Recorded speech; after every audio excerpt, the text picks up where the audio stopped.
All right. Good afternoon, residents of Pittsburgh. This is Wolfgang Krosky, CEO of the Pittsburgh Chamber of Commerce, and this is a continuation of our candidate series where we are interviewing every candidate for the City Council race, the Pittsburgh Unified School Board race, the Contra Costa County Supervisor race, and this just in, we are going to be adding a few more races that we were able to make time for. So you will see the Los Medanos or Community College District race that will be coming up soon. So again, you can go to www.pittsburgh.vote, and there you can view candidates' bios. You can view the recorded interviews that we've already done and see the schedules of which interviews are yet to come. You can register to attend our candidates forum. It is going to be broadcast on the internet, but you can sign up. We're very excited for that. We have some big plans, and we will be announcing those soon. You can submit questions to the candidates that we will incorporate into the forum, and the candidates also will be able to view those. So if they want to do any type of talking points and videos or on their flyers, whatever, you hopefully will be able to see some of those being addressed. So again, the website is www.pittsburgh.vote. And today we have with us Supervisor Federal Glover, who is running for re-election in District 5 as a county supervisor. So with that, I'd like to turn the time over to you to go ahead and introduce yourself. Well, thank you, Wes. I think that this is excellent. I really appreciate the opportunity to introduce myself and reintroduce myself to the public as a district supervisor who's been here for 19 years. Prior to that, I served on Pittsburgh City Council for 5 years and been on board for in year 20. So it's been a wonderful experience. There's been a lot of things that have taken place and a lot of layover from the council that has morphed into the work that's being done at the Board of Supervisors in many respects as it relates to this particular district. So we are pleased to be here today, and we're looking to continue this work. I know many will say that I've said time before that I was not going to run, and that's true, but I had some health issues and I recovered from that. I am energetic. I'm ready to get out there and continue to fight the good fight. As you know, we are dealing with a number of challenges within on a national level that just comes right here at home. And so I think that because of the fact that we have a great team that I work with the County Board of Supervisors, those things that impact the local community, us being a major service provider, we will be able to continue to do that even through this pandemic and all the other rages that we're having within our country today. Okay, and so you mentioned, the number of years that you've had in public service as an elected official, and even referenced, they said you weren't going to run, but now you're running, and that's totally fine. I change my mind all the time too, so I don't hold that against anybody. But with all of that and the struggles that we're facing as a nation, a state, etc., what is your why? Why do you feel compelled? Because it's I know what it was like running for city council. I can only imagine doing it at a district level where it's multiple cities involved and much larger. It's the amount of time and energy and the stress that comes from this. Why do it? Why do a re-election? Well, let me first off say that it was something that I took a lot of consideration because what's important is that we maintain good quality elected officials, and I think that I'm that. Certainly, I was not impressed with the individuals that were running for the office. I gained a lot of respect for one that was running for the office, but we're in really turbulent time. And I think that you need the leadership, you need the stability of the fact that we have had for the last 10 years a structurally sound budget, which is important because we're service delivery. And that's very important, as well as the opportunity to partner with our cities, to be able to work with them in a way that we provide opportunities for them, and at the same time, be able to promote what's going on there. Um, as I say, we're in very turbulent time with Corbett, and one of the things that we know is that as we go forward, we're not looking at easy solutions to how we get out of this. Mm-hmm. I think that one of the things that have been brought to our attention is that how we do things different, and take advantage of some of the lessons learned here. One of the things that I have fought my total career is traffic, and all the traffic that has been a huge bottleneck in our ability to have quality of life. Of people, especially within these communities that have to travel to work because we don't have the work here locally. And I think that you need someone that has their eye on that and are able to work with our local governance in terms of creating a model for how that works. So that's very important. I think the other thing that we need to continue to strive for is greater healthcare services. As we know with this pandemic, that it takes a lot, and that a number of resources has been expelled. And thank God for the CARES Act that we're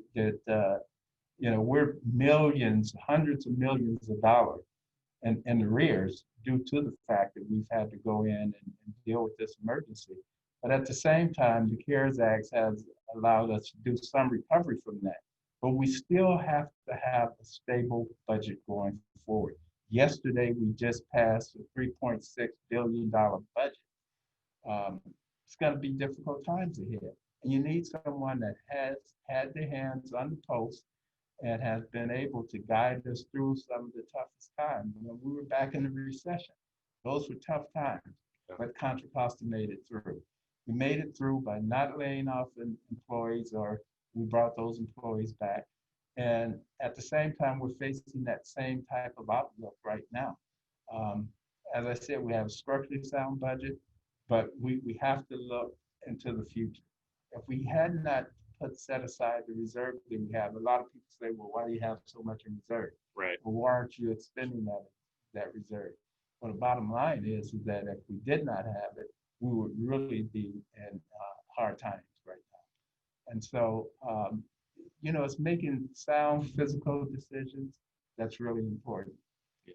No, the reserve piece speaks to me because I've seen that, especially when contract negotiations with unions comes up, like here in Pittsburgh Unified, and they say, well, you have more money, we should get a raise. And it's like, if you go to zero-sum budgeting where you spend every single dollar every month, what happens when it hits the fan, right? I don't care what organization you have, eventually you're going to have a moment where, okay, well, we didn't plan for that one.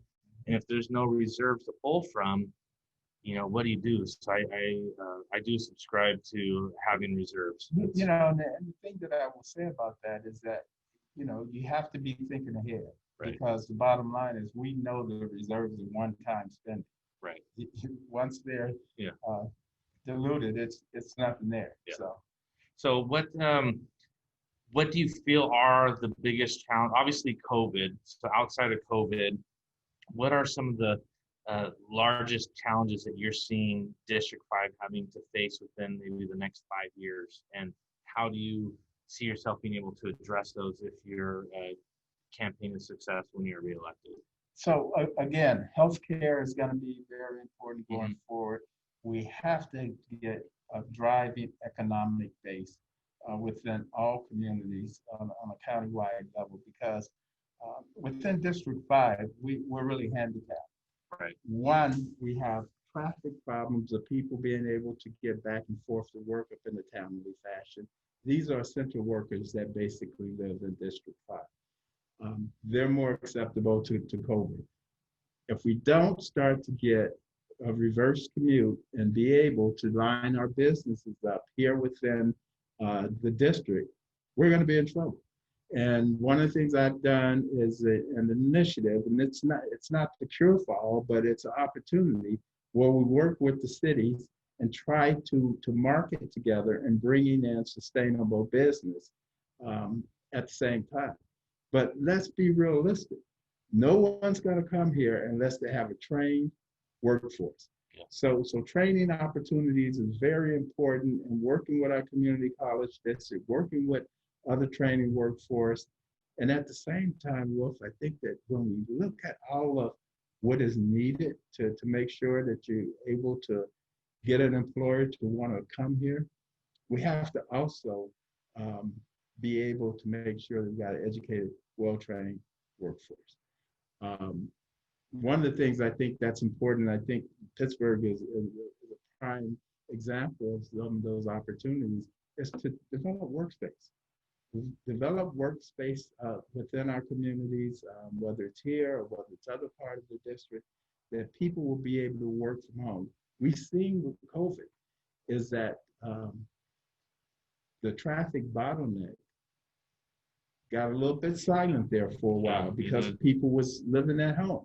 Well, if we could get more employers to have folks work from home, wouldn't that be great? If we had jobs right here within the community, wouldn't that be great? So that people would not have to spend the amount of time and congestion and getting to and from work.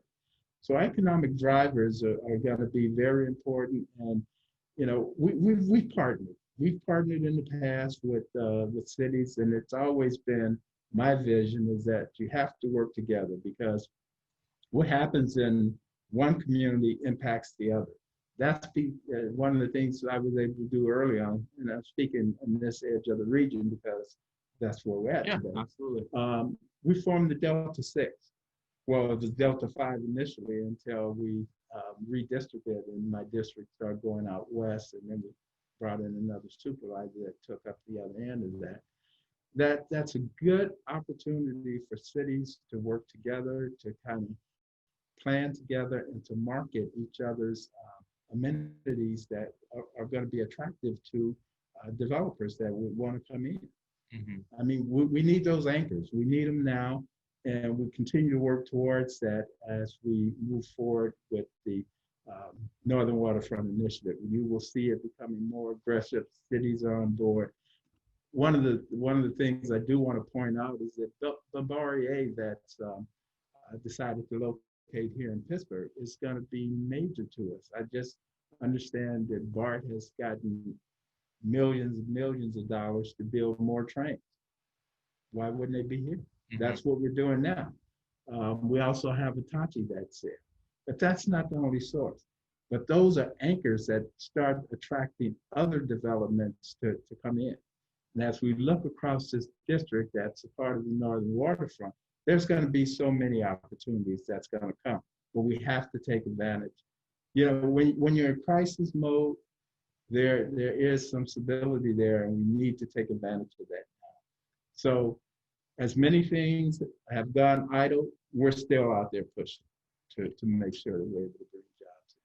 So with the, having the trained workforce and the workforce development piece, you can't have anybody work at your company while you're going to come out there. I think the other piece, and as a chamber, we're a business organization with the mission of promoting business, protecting business, and advocating for business. Some may say that some of the regulations, not necessarily at the county level, but the state level, whatnot, are anti-business. So how can you as a supervisor help with, balancing the regulations to, obviously we don't want people just putting whatever they want into the water, the soil, or the air. We want to be responsible, but we also want to make it so that it's not so prohibitive that the businesses don't want to come here. So how do you balance that? One of the things, and I'll use refineries, for instance, only because I have 4 within this refinery. One of the things that we put in place a number of years back was the industrial safety ordinance. And that has been just great in terms of a lot of the releases that used to take place, the technology and things have changed. And we're seeing limited releases and what have you. You're always going to have that outlier that every now and then you're going to have a big hiccup. But one of the things, even with the New Star event that took place over in Rodale, one of the problems there is that it wasn't even up under the industrial safety act. We're going to regulate to make sure that that's part of it. But the regulations have to be that people are able to live within those regulations, and we have to having our state regulators work closer with the companies that exist. We're suffering now because one of the things that I know that you've read about is that one of the power plants is going down. It used to be Golden Star now, but that's going to go down. But they're going to come back in a couple of years. They're going to eliminate the use of fossil fuel. We're seeing a change. I talk about the new job. What is that going to look like? Mm-hmm. That's going to go down for a couple of years. We're going to struggle with that.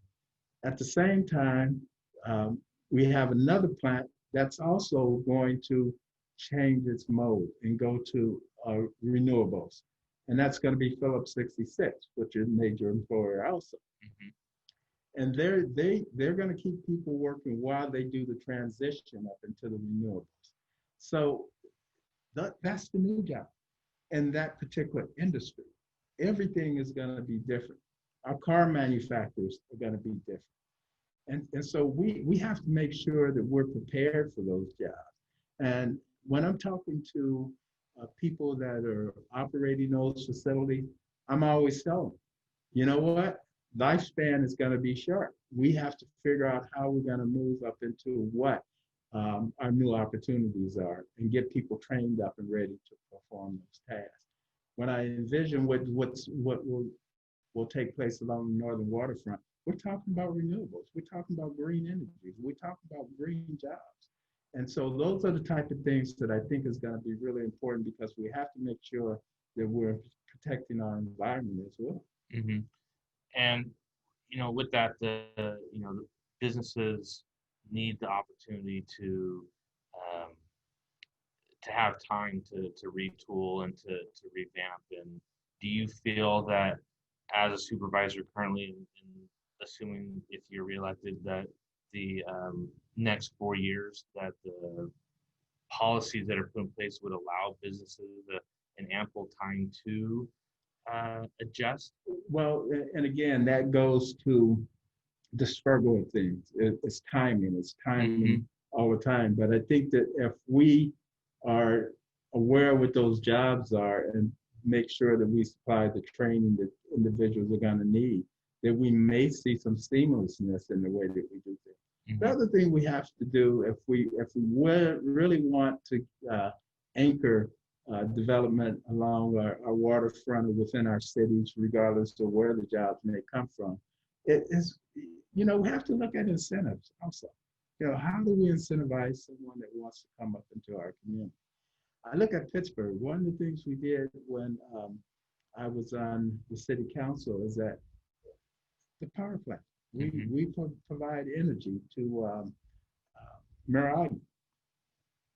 It's time to go to the next stage. How do we bring that energy and supply that energy here locally so that people may be able to get an incentive from that and attract them to this area? I think that there's a lot of opportunity in that particular zone. Antioch has the water. Why aren't we working on how we incentivize people to come up into the area? I think it's something that we could foster going forward. I think there's great opportunities to deal with those amenities that we have within our community, our structural foundings that we have within our communities to really incentivize people to come. And every community has something. Right.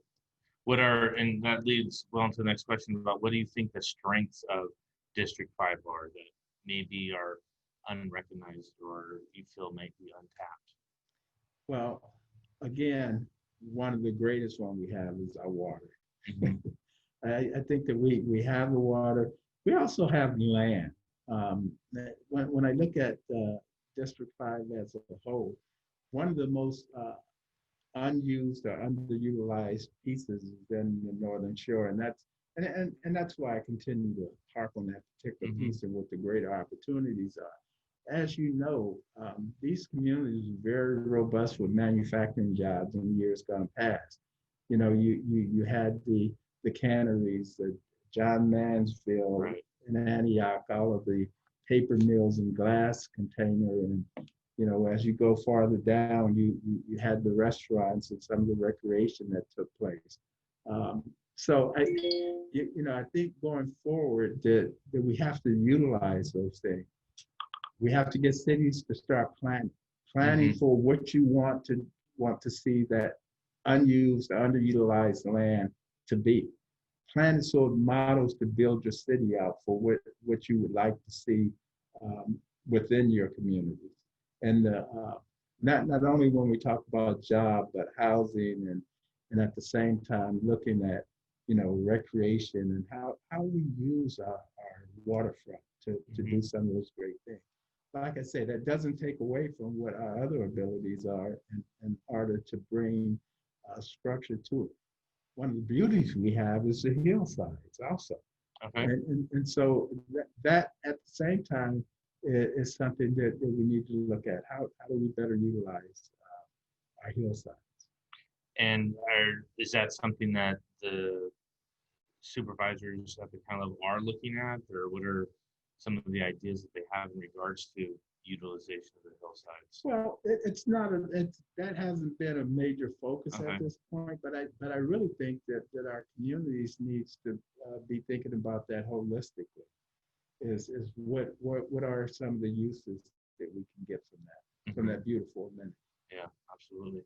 So the strengths and look at the challenges and the strengths that we have, and the time that you've been a supervisor. I know jobs that I've had or boards that I've served on, I look back at my time and say, I wish I would have done this, or I could have done better here. What are some of those items that you feel as a supervisor that maybe done things differently, or wish that just reflection back on the past time that you could do it over again? One of the things I ran for the board of supervisors for was one was major transportation. I mean, because I lived it. Yeah. I experienced, I lived it. We are the bottleneck here in Pittsburgh. That's right. And so getting people out of their communities, and also bringing work into the community. I worked at U.S. Steel before it became U.S. Hospital for a couple of years. And then I spent 23 years at Dow Chemical, where I did a number of functions there. Worked on a number of functions, the last being training. And so I think if one of the things that I see is that we have the opportunity to really engage our employers that are here today.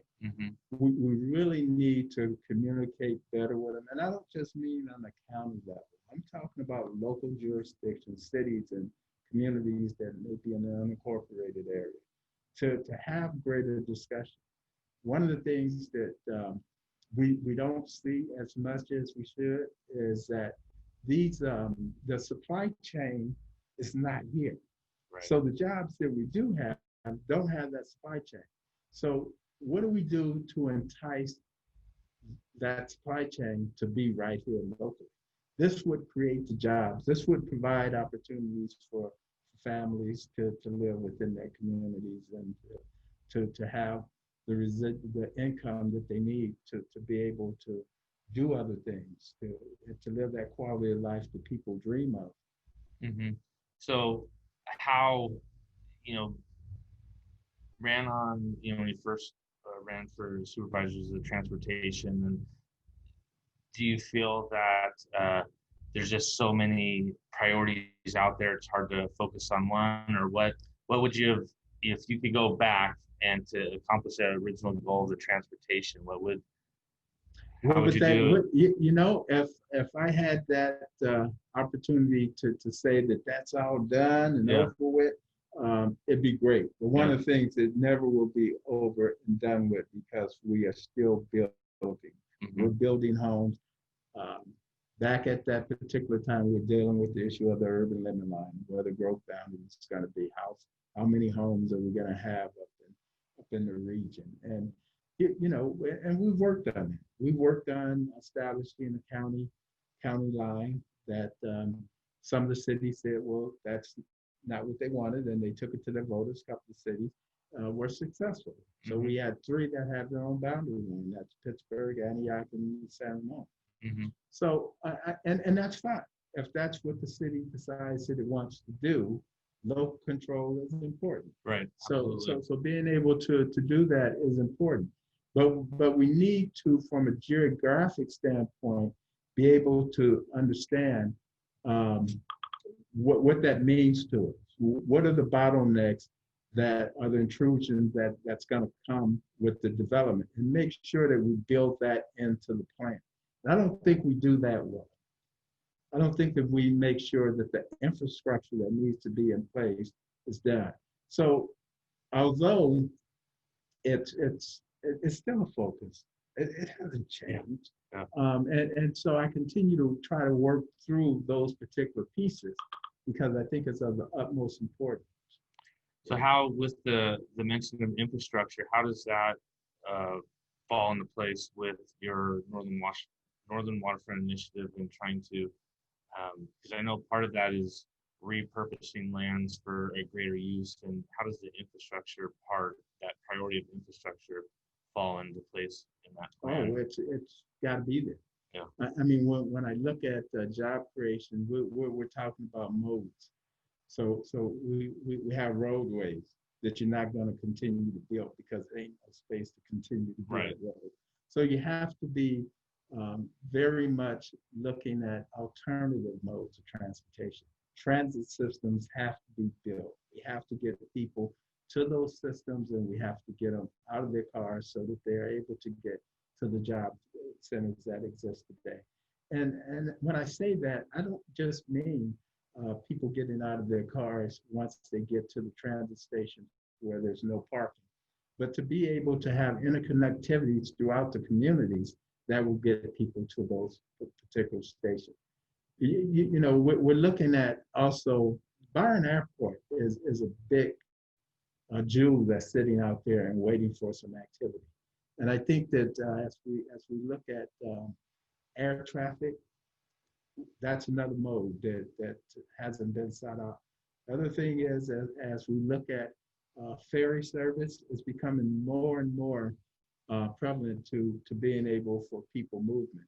And I'm working on that piece and have been for quite some time. What I would like to see is station in Antioch, Pittsburgh, Bayport, Martinez, all the way into Hercules, where there's connectivity to get you into the city. Those are plans that are going on now. We'll continue to work towards that. You know, I felt that we were going to be there prior to COVID, but things have slowed down somewhat. But I think it also brings apart an opportunity. It brings about the opportunity where we're able to meet with people and say, look, this idea is not far-fetched. It's right here. What we need is the funding. And so I'm hopeful that maybe through some CARES funding, we may see some opportunities to do pilot programs here within the very near future, working. Well, that's definitely exciting to think that that's, would you say within 5 years we would see a pilot program, or even sooner? I would like to see it even sooner. You know, most of the communities that I spoke of were set up, you know, to do it. Well, that's exciting. That'd be I know our offices, you know, chamber office here is in downtown, and the thought of increased traffic, I think, would delight a lot of businesses. Oh, absolutely, absolutely. Especially food-based. You know, and let's talk about transit systems. That BART is not the hope and die for all. That is for sure. And so we need to also look at other opportunities, maybe electric buses. There's so many opportunities out there. And I think that one of the things that we might be able to see, and working with a group like the Delta 6, I think makes sense, because you know, we go up into Discovery Bay. That's the end of the line. So how would that look to have systems that work through communities and find its way? I know that we're going to be doing some studying. CCTA is probably going to be taking up some studying. I know that they have already get some framework to start that in Oakley, but we would like to see that take place in Antioch and in Pittsburgh and Bay Point, and moving it forward. It may be a great thing for Martinez also, and how we are able to do that connectivity that's so important. Absolutely. Now, in the supervisor race, you're obviously in multiple cities, and right now in our nation, I don't think anybody could argue that there isn't some element of division, and that as a country, a state, and as communities, we're not as unified as we could be. I think that everybody could agree to that. How far on the spectrum, there's argument on that, but as a supervisor, and if you're reelected for another 4 years, how would you bring unity across District 5? Well, let me just say that that's of the utmost importance to me. I mean, one of the things that we have found within this country is that there's been a loud voice that has come over our communities when it comes to racial equality, racial justice, and we have to deal with that issue. The fact that sitting here in the city of Pittsburgh, I don't think that we've suffered with it as much as other communities, but on a national level, it trickles down, and it trickles down very quickly. And so we have some issues that we have to work on. We cannot just say that things have gotten quiet and don't deal with the basic issues that's right in front of our face. And it is that division. One of the things that I think that we've been able to see since the George Floyd killing that took place is that our communities have come together in many ways. And they're identified and they're unified in terms of the fight. It's not just an African-American fight anymore. Many has taken that on. If you look at a number of the protests that's taken place and looting that's taken place, you're not seeing a lot of the faces of African-Americans. You're seeing the faces of communities at large. And so I think we have to deal with that issue. We have to make sure that there's equality that is taking place across this country at large. And we definitely don't want to be here in Contra Costa County and starting to see that divide. Right. I don't know that the answer to that is for us to say that we want to defund anyone, but we want to reform. We want to reform our system that it works, that we make sure that everyone is treated with racial equality and social justice. We want to make sure that happens. I was involved years back, this dates back to high school, in which the killing of Dr. King and the riots that outbroke from that. And it's about how you bring people together. But even more importantly, how do we get to the point where we are driving solutions? We can't just say, okay, things are quieted down, everybody's getting along, it's come by. Yeah, no, it's not. We have to have that greater discussion. And I think that there's some reform measures that's in place today that needs to be all inclusive, not only of people that are up in the law enforcement system, but when we look at the disparities that takes place, we got to look at healthcare. We have to be able to look at the justice system. We have to be able to look at the job centers. We have to look at it holistically. Who's in college, who's not, why? So I think we're starting to put our arms around what next steps need to take place. From the county perspective, in particular, as we look at the justice system, there's going to be folks working to talk about reform. We don't want to omit or eliminate anyone from that or stakeholders from that discussion. People have to talk about it. Yeah. We got to get past some things that we continue to overlook.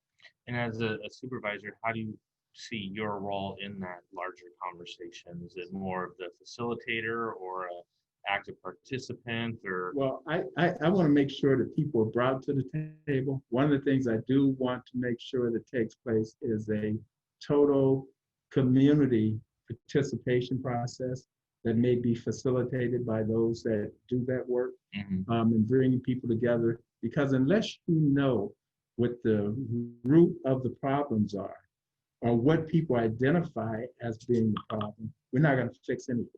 We'll only fix it when we deal with it from with that grassroots approach and start to bring it up to a level that we can get policy in place and reform in place that's going to make sense. We cannot at any time ignore what is taking place. We find ourselves going back a century. Yeah, it's for somebody my age,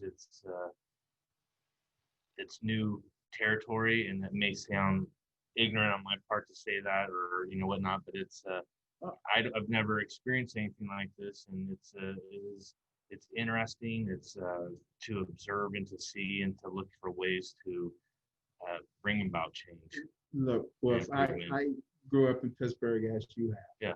You graduated with my daughter. Yes. Right?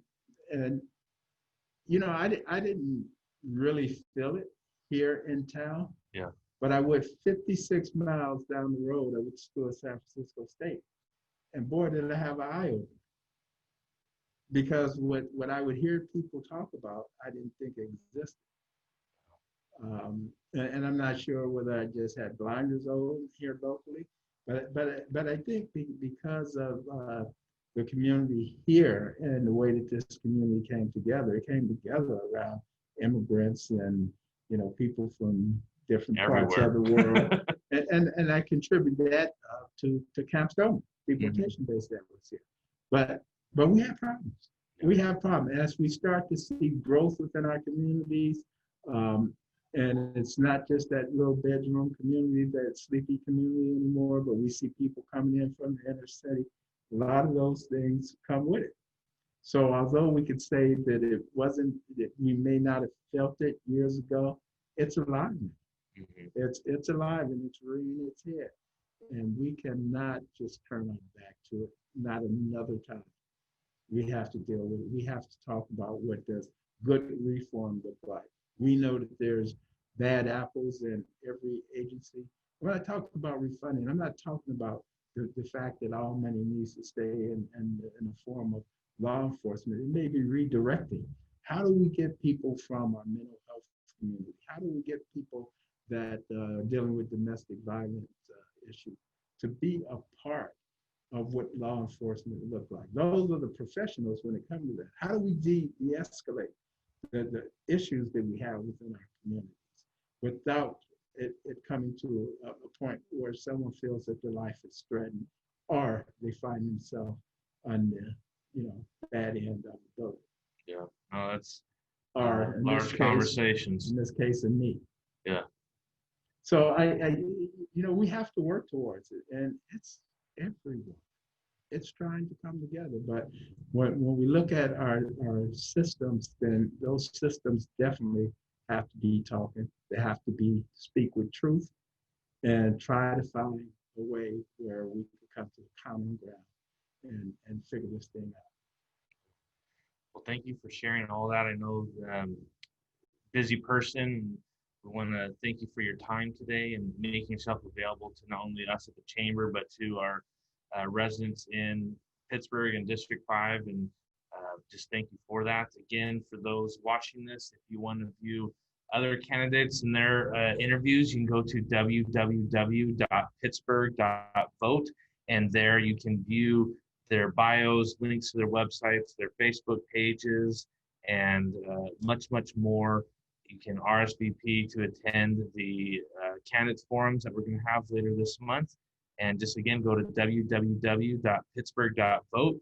And with that, Supervisor Glover, I'd like to let you end and give us that why we should vote for you for re-election. Well, thank you.